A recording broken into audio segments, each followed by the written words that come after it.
Hello friends, Radhe Radhe. কেমন আছো সবাই? আশা করি ভালো আছো, সুস্থ আছো, আর আমরাও কিন্তু বেশ ভালো আছি। তো আবারও মো লাইফস্টাইল ব্লগে তোমাদের ওয়েলকাম আর অনেক অনেক ভালোবাসা দিয়ে আজকের ব্লগটা শুরু করলাম। আশা করি তোমাদের কিছুটা হলেও ভালো লাগবে, আর ভালো লাগলে অবশ্যই পাশে থেকো। আজকে তোমাদের সাথে শেয়ার করছি ঘরবাড়ি পরিষ্কার রাখার কিছু সহজ আর স্মার্ট টিপস। আসলে আমাদের গৃহিণীদের ডিউটি হচ্ছে ঘরবাড়ি সবসময় পরিষ্কার পরিচ্ছন্ন রাখা, সেই সঙ্গে তো সংসারের কাজকর্ম তো আছেই। আসলে সবসময় নিজেরা বাড়ির মধ্যেই থাকি, তো ওই জন্যে অপরিষ্কার নিজেরাও দেখতে পারি না। যতটা পারি সবসময় গুছিয়ে রাখারই চেষ্টা করি, কিন্তু এই গোছানো বাগানো মোছামুছি এই সমস্ত করতে করতে দেখবে আমাদের সারাদিনই কিন্তু চলে যায়।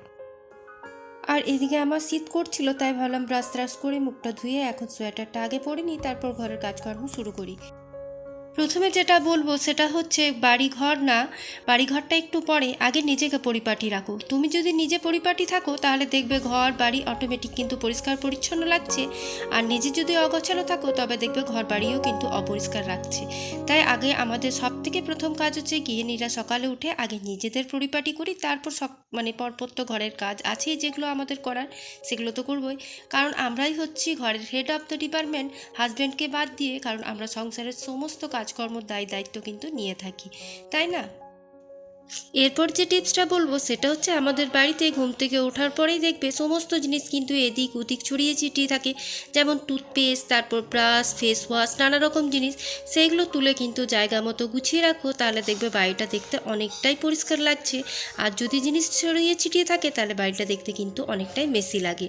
এরপর যে আমি কাজটা করি, প্রতিদিন যেটুকু কাপড় হয় ছেলের আমার হাজব্যান্ডের, সেটা কিন্তু আমি প্রতিদিন জলে ভিজিয়ে মানে সার্ফে ভিজিয়ে তারপর 1 ঘন্টা পর কেচে নিই, তারপর রোদে দিয়ে দিই। আর এটা মেশিনে কাচলে তো অনেকটাই সহজ হয়, কিন্তু আমি যেগুলো ছোট ছোট কাপড়, এই নাইটি জামা কাপড়, সেগুলো আর মেশিনে দিই না, সেগুলো তোমার আমি হাতেই কেচে নিই। তাই প্রত্যেক দিনের কাচার অভ্যেস রাখবে, কাপড় জামাও অল্প পরিমাণে হবে, আর মাথায় চাপটাও কাজের কম থাকবে, আর দেখবে সে পরিমাণ কিন্তু কাপড় জামার নোংরাও হবে না। আমি কিন্তু বেশিরভাগ দিন এটাই করি, প্রতিদিনের কাপড় প্রতিদিন কেচে নেওয়ার চেষ্টা করি, তাহলে কিন্তু আমার ঘরে যেটুকু কাপড় হয় তার থেকে কিন্তু জমা কাপড় অনেকটাই কম হয়। তো সেই জন্য প্রতিদিনেরটা প্রতিদিন কেচে নেওয়ার সবসময় চেষ্টা করবে। এবার আমি সাজেস্ট করব আমার বন্ধুদের, সেটা হচ্ছে আমরা তো ঘর পরিষ্কার রাখার জন্য আমাদের ঘরের ঝুল ঝাড়া বলো, ঘর মোছা ঝাড় দেওয়া, এই সমস্ত জিনিসগুলো করি। এগুলো বেসিক জিনিস, কিন্তু এমন অনেক জিনিস আছে যেগুলোকে আমরা অ্যাভয়েড করে যাই। মানে যেগুলো ঘরের এমন কোনো কোনো কর্নার আছে বা জায়গা আছে যেগুলো সচরাচর আমাদের পরিষ্কার করাই হয় না, আর সেগুলো খুব ভালো মতো ধুলোপ হয়ে যায়, আর সেই জিনিসগুলো দেখতেও খারাপ লাগে, আর দেখবে প্রায় অ্যাভয়েড হয়। তো আমাদের ঘর পরিষ্কার করার মানে হচ্ছে ঘরের প্রত্যেকটা জায়গা সুন্দরভাবে ক্লিন করা। শুধুমাত্র ওই ওপর পরিষ্কার করলাম আর ঘরের কোনায় কোনায় ঝুল জমে আছে, সেটা মোটেই ভাল লাগে না। তো আমার মনে হয় প্রত্যেকটা জায়গা যদি আমরা সুন্দরভাবে নিট অ্যান্ড ক্লিন করি তাহলে কিন্তু আমাদের খাটুনিটা অনেকটাই কম হয়, আর দেখতেও জায়গাটা পরিষ্কার পরিচ্ছন্ন লাগে। হয়তো আমরা বুঝতে পারি না প্রতিদিন চোখে দেখছি বলে তাই, কিন্তু যারা বাইরের থেকে আসবে তারা কিন্তু অবশ্যই দেখতে পারবে যে আমার এই কোণাটার মধ্যে নোংরা আছে বা অপরিষ্কার আছে, তাই না? তাই বলবো বন্ধুরা, যে সমস্ত জায়গাগুলো মানুষের চোখে পড়বে ঢুকতেই সেই সমস্ত জিনিসগুলোকে পরিষ্কার করে নেওয়া, আর পারলে প্রতিদিন মাত্র 5 মিনিট সময় দিয়ে সমস্ত জিনিসগুলোকে ভালোভাবে পরিষ্কার করে নেওয়া। আমরা তো ডাস্টিং ক্লিনিং করেই থাকি, তা বলে আমরা প্রত্যেক দিন কিন্তু উপরেই করি, হয়তো কর্নারগুলো করতে ভুলে যাই, কিন্তু যে কোনো একটা দিন আমরা সেরকমভাবে কিন্তু এক একটা জায়গা ক্লিন করতেই পারি। হয়তো একসাথে হওয়া সম্ভব নয়, কিন্তু যেটা আমাদের চোখে একদম পড়বে সেটা কিন্তু করে নেওয়াই ভালো। এই যে রান্নাঘরটা দেখছো আমি আজকে ক্লিন করছি, এটা কিন্তু আমি প্রতিদিন সব ডাব্বা নামিয়ে ক্লিন করি না।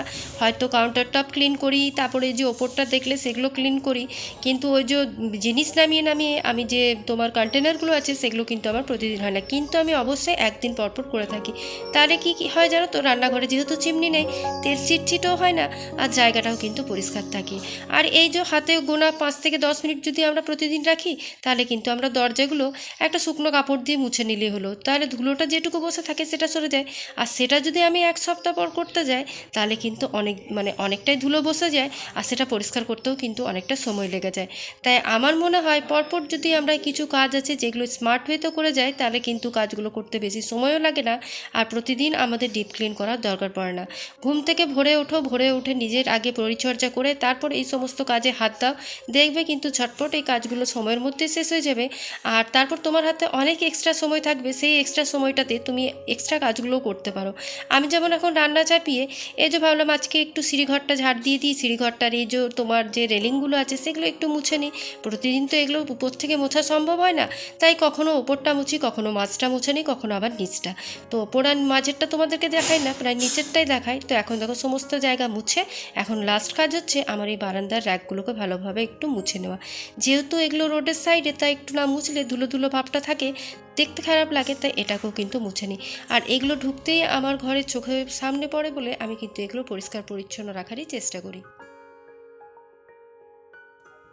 আমাদের মতন যারা গৃহিণী আছি তারা কিন্তু প্রতিদিনের কাজ আমাদের প্রতিদিন করে নিতে হয়। যদি আমরা এই কাজগুলো কারোর জন্য ফেলে রাখি, কেউই তো করবে না, সবগুলোই আমাদের করতে হবে। যাদের হাউস হেল্পার আছে তাদেরও এই ডাস্টিং ক্লিনিংয়ের কাজগুলো নিজেদেরই করতে হয়, আর যাদের নেই তাদের তো করতেই হয়। আমার যদিও হাউস হেল্পার থাকে, কিন্তু তবুও কিন্তু এইসব কাজগুলো তো সে করবে না, এগুলো আমাকেই করতে হবে। তো তার জন্য আমার মনে হয় আমি যদি তার কাজ করার আগে এই সমস্ত কাজগুলো করে নিতে পারি, তাহলে ঘরটা ঝাড় দেওয়া মোছাটা একদমই ইজি হয়ে যাবে, সেও এসে তাড়াতাড়ি করবে। তবুও ঘুম থেকে উঠে যে আমাদের একটা অভ্যাস আছে বাসি ঘর ঝাড় দেওয়া, তারপর ওই ঘরের আনাচে কানাচে যেটুকু ঝুল টুল জমে থাকে সেগুলোকে একবার পরিষ্কার করে নেওয়া। কারণ এইগুলো যদি এই সময় আমি না করি, ঘর পরিষ্কার পরিচ্ছন্ন করার পর মোছার পর যদি আমি করতে যাই, তাহলে আবার ঘরটা আবার নোংরা হবে, পরে আবার আমারই খাটনিটা বাড়বে। তো আমার মনে হয় হাউস হেল্পারের অতটাও ভরসা না করে নিজে একটু স্মার্টভাবে সমস্ত কাজগুলো করে নেওয়া ভালো। সবার শেষে বলবো, সবাই হয়তো করি কিন্তু একটু পারফেক্টভাবে করা উচিত। সেটা হচ্ছে ঘর পরিষ্কার করবার কাপড় বলো বা ডাস্টার বা ফাইবার ক্লথ, মানে ডাস্টিংয়ের ক্ষেত্রে যে সমস্ত জিনিসগুলো আমরা ইউজ করি সেগুলো ভালোভাবে একটু ডিটারজেন্ট দিয়ে ধুয়ে নেওয়া, তাতে পরিষ্কারও থাকবে আর নেক্সট দিন আমরা ইউজ করতেও সুবিধা হবে। তো আমি কিন্তু সেই কাপড়গুলোকে প্রত্যেক দিন একটু গরম জলে, যে 2-3টে কাপড় হয় সেগুলোকে ভিজিয়ে একটু কেচে নিই, আর মাঝে মাঝে একটু ডেটল জল দিয়ে কিন্তু আমি ভালো করে বারান্দায় শুকোতে দিই। এরপর দেখো নিজে স্নান টান করে যেই গামছাগুলো শুকিয়েছে সেগুলো ভাঁজ করে রেখে দিচ্ছি, আর যেগুলো শুকোয়নি সেগুলো এখন মেলে রেখে দিচ্ছি। এগুলো কিন্তু আমাদের একটা ডিউটির মধ্যেই পড়ে, তাই না? আর এখন চলো নিজে একটু নিজের পরিচর্যা করে নিই, এটা হচ্ছে সবথেকে বড় কাজ। ওই যে প্রথমে বললাম, নিজেকে সুন্দর করে নিলে দেখবে মনটাও ভালো লাগে আর সারাদিনের কাজের এনার্জিটাও কিন্তু পাওয়া যায়। তাই আমি কিন্তু সবসময় সবার ক্ষেত্রেই বলবো যে আগে নিজেকে ঘুম থেকে উঠে পরিপাটিভাবে সাজিয়ে গুছিয়ে তারপর কাজ করো, আর কাজের শেষেও তাই নিজেকে আগে পরিপাটি করো, তারপর সমস্ত কাজ তো হয়েই গেছে, এখন রিল্যাক্স, যা ইচ্ছা তাই করতে পারি আমরা। তো চলো আর ব্লগটা বেশি কন্টিনিউ করলাম না, কালকে আবার একটা নিউ ব্লগ নিয়ে তোমাদের সাথে দেখা হবে। ততক্ষণের মতন আজকে টাটা।